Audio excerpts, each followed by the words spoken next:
ভাৰতবৰ্ষত বহুত মুখ্যমন্ত্ৰী গৈছে বহুত ৰাজ্যত, কিন্তু এনেকুৱা মুখ্যমন্ত্ৰী আমি ক'তো দেখা নাই বা অসমতো দেখা নাই। মুখ্যমন্ত্ৰীৰ সংবিধান ৰক্ষা কৰি থকা নাই। শপত গ্ৰহণ তেওঁ আচলতে শপত যে খাইছে, তেওঁ আচলতে মিছা শপত খাইছে। আপোনাৰ হতাশগ্ৰস্ততা, আপোনাৰ গদি আপুনি সুৰক্ষিত কৰি ৰাখিব নোৱাৰে। মানুহৰ যদি অন্য বস্তুৰ বাসস্থান কাঢ়ি নিয়ে, আপুনি কিমান দিনলৈকে কাঢ়ি ল'ব? কিমান দিনলৈকে এনেকুৱা অত্যাচাৰ চলাই থাকিব? প্ৰজাক যদি আপুনি শান্তিত ৰাখিব নোৱাৰে, প্ৰজাও কেতিয়াও শান্তিত থাকিব নোৱাৰে।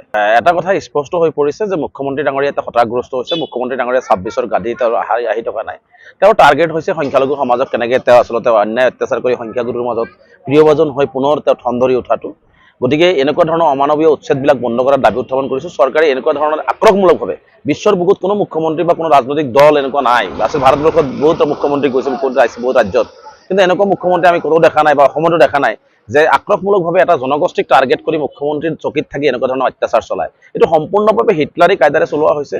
গতিকে মুখ্যমন্ত্ৰী ডাঙৰীয়াই সম্পূৰ্ণ হিংসাত্মক আক্ৰমণাত্মক মনোভাৱেৰে এই কাৰ্যবিলাক কৰি আছে। গতিকে এইটো গৰিহণাৰ যোগ্য। মুখ্যমন্ত্ৰীয়ে সংবিধানৰ শপত খাই মুখ্যমন্ত্ৰীয়ে সংবিধান ৰক্ষা কৰি থকা নাই। শপত গ্ৰহণ তেওঁ আচলতে শপত যে খাইছে, তেওঁ আচলতে মিছা শপত খাইছে। আৰু তেওঁৰ যিটো চকী, মুখ্যমন্ত্ৰীৰ যিটো চকী, সেই চকীখনৰ গাৰিমাও তেওঁ নষ্ট কৰিছে, সাংবিধানিক পদমৰ্যাদাও নষ্ট কৰিছে। এজন ৰজাই প্ৰজা কেনেকুৱা ধৰণে আক্ৰমণ, প্ৰজা কেনেকুৱা ধৰণৰ অত্যাচাৰ কৰাটো কোনো পদ্ধতিতে আচলতে সহ্যকৰ বিষয় নাই। আচলতে মুখ্যমন্ত্ৰী ডাঙৰীয়াই কেৱল মাত্ৰ তেওঁ আচলতে হিন্দুত্ববাদী বাদী যিটো লবি, সেই লবি সন্তুষ্ট কৰিবৰ কাৰণে সংখ্যাগুৰু ৰাইজৰ মাজত, যিহেতু অসমত এতিয়া মানে কোনো ধৰণৰ ভাঙন সৃষ্টি কৰিব পাৰি থকা নাই, অসমখনত অশান্তিৰ পৰিৱেশ সৃষ্টি কৰিব পৰা নাই, বা তেওঁ মানে ভোটৰ বিভাজনমুখী পৰিৱেশ সৃষ্টি কৰিব পৰা নাই। গতিকে মুখ্যমন্ত্ৰীৰ টাৰ্গেট হৈছে, সহজ টাৰ্গেট হৈছে সংখ্যালঘুসকল ক'ত আক্ৰমণ কৰিব পৰা যায়। গতিকে এনেকুৱা ধৰণৰ আক্ৰমণ কৰি সেইকৰণখনে মানুহক উচ্ছেদ কৰি মুখ্যমন্ত্ৰী ডাঙৰীয়াক এটা কথা স্পষ্ট কৰিব বিচাৰিছোঁ, আপোনাৰ হতাশগ্ৰস্ততা, আপোনাৰ গদি আপুনি সুৰক্ষিত কৰি ৰাখিব নোৱাৰে। এদিনাখন ৰজাৰো পতন নিশ্চিতভাৱে হয়, কাৰণ ৰাইজেই গণতন্ত্ৰৰ ৰাইজেই ৰজা। গতিকে মুখ্যমন্ত্ৰী ডাঙৰীয়াই এটা কথা মনত ৰখা উচিত, মানুহক এনেকুৱা ধৰণৰ অন্যায় কৰিলে এদিনাখন ৰাইজেও ইয়াৰ উত্তৰ আপোনাক দিব, আৰু অসমৰ নেদেখাজনেও কিন্তু ইয়াৰ পাপৰ ফল কিন্তু আপুনি ভুগিব লাগিব, চৰকাৰখনে ভুগিব লাগিব।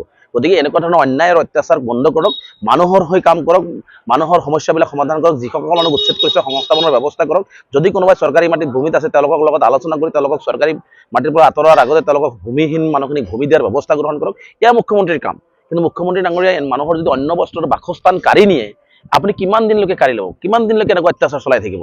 আপুনি নাভাবিব যে আপোনাক অসমৰ ৰাইজে বা ভাৰতবৰ্ষৰ গণতান্ত্ৰিক ব্যৱস্থাটোত আপোনাক আজীৱন মৃত্যুৰ আগলৈকে আপোনাক চকীখন দি থৈছে। এইটো আপুনি কেতিয়াও নাভাবিব। এনেকুৱা ধৰণৰ অলিক কল্পনা আপুনি কৰাৰ পৰিৱৰ্তে প্ৰজাক কেনেকৈ সন্তুষ্ট কৰিব পৰা যায়, প্ৰজাক কেনেকৈ শান্তিত ৰাখিব যায়, সেই ব্যৱস্থা কৰক। কাৰণ প্ৰজাক যদি আপুনি শান্তিত ৰাখিব নোৱাৰে, প্ৰজাও কেতিয়াও শান্তিত থাকিব নোৱাৰে। গতিকে মুখ্যমন্ত্ৰী ডাঙৰীয়া, আপুনি মানুহক যিমান অন্যায় কৰিব, অত্যাচাৰ কৰিব, সিমানে আপুনি অশান্তিত থাকিব লাগিব, সিমানে আপুনি শুব নোৱাৰিব, সিমানে আপুনি ভালকৈ খাব নোৱাৰিব, সিমানে আপুনি অস্বস্তিত ভুগিব, সিমানে আপোনাৰ চকীখন সুৰক্ষিত কৰিবৰ কাৰণে আপুনি দিনে নিশাই ইফালৰ পৰা সিফালে মানে অস্থিৰ বোধ কৰি দৌৰি থাকিব লাগিব। গতিকে এইবোৰ বন্ধ কৰক, মুখ্যমন্ত্ৰীৰ নাটক বন্ধ কৰক, মুখ্যমন্ত্ৰীয়ে মানুহক অন্যায় কৰা বন্ধ কৰক, সংখ্যালঘুৰ ওপৰত অত্যাচাৰ কৰা বন্ধ কৰক। অন্যথাই মুখ্যমন্ত্ৰী ডাঙৰীয়া কিন্তু আমি গণতান্ত্ৰিকমূলক আন্দোলন কৰি থকা নাই, জুবিনদাৰ জাষ্টিছ বিচাৰি আছোঁ, জুবিনদাৰ ন্যায় পাব লাগে।